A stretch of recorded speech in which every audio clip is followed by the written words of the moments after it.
네, 미국 중간선거 개표가 진행 중인 가운데 상원은 여전히 팽팽한 접전을 이어가고 있습니다. 최대 격전지 중 하나였던 조지아는 끝내 결선 투표까지 가게 되면서 최종 당선자는 다음 달에 가려지게 됐습니다. 네, 워싱턴 연결해서 현재까지의 개표 상황 알아보겠습니다. 이경희 특파원. 네, 워싱턴입니다. 네, 역시 상원이 승부처였군요. 네, 현재 상원은 총 100석 의석 가운데 민주공화당이 거의 동률로 팽팽한 균형을 이어가고 있습니다. CNN은 48대 48로 분석하고 있는데요. 상원 최대 승부처로 꼽히는 조지아, 네바다, 애리조나, 위스콘신이 초접전을 이어가며 승패가 아직 결정나지 않았습니다. 역시 최대 격전지 중 하나로 꼽혔던 펜실베이니아주는 당초 공화당 의석이었지만 민주당이 신승을 거두며 한 석을 추가했습니다.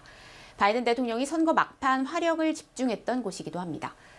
조지아주의 경우 집계가 거의 끝난 가운데 역전과 재역전이 이어진 피말리는 접전 끝에 민주당 후보가 앞서고 있지만 50% 이상 득표하지 못해서 주법에 따라 다음 달 6일 결선 투표를 거치게 됐습니다. 상원 최종 결과 확정이 그때까지 미뤄지게 되는 겁니다.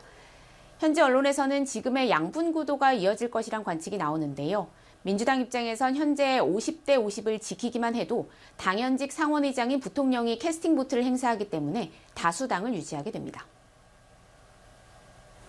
네, 하원은 공화당의 과반을 달성해서 다수당이 될 것으로 예측되고 있죠. 네, 미 NBC 방송은 하원 의석 435석 가운데 공화당이 219석을, 민주당이 216석을 각각 차지해 공화당이 다수당이 될 것으로 예측했습니다. 현재까지 개표 상황을 토대로 한 CNN의 예측을 보면 공화당이 198석, 민주당이 178석 정도를 차지하고 있는데요.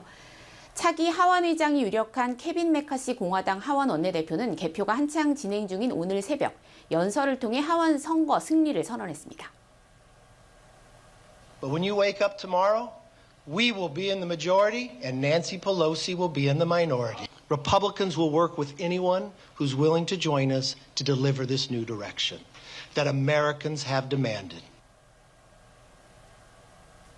실제로 공화당이 하원을 탈환하면 2018년 이후 4년 만에 하원 다수당이 되는 겁니다. 공화당이 하원 다수당이 되면 바이든 정부 정책에 대한 집중적인 견제에 나설 것으로 보이는데요. 인플레이션 감축법과 기후변화 대응, 우크라이나 지원 등에 있어서 다른 목소리를 낼 것으로 보입니다. 네, 당초 하원은 물론 상원도 공화당 승리 예측이 나오는 등 민주당이 고전할 것으로 예상이 됐었죠.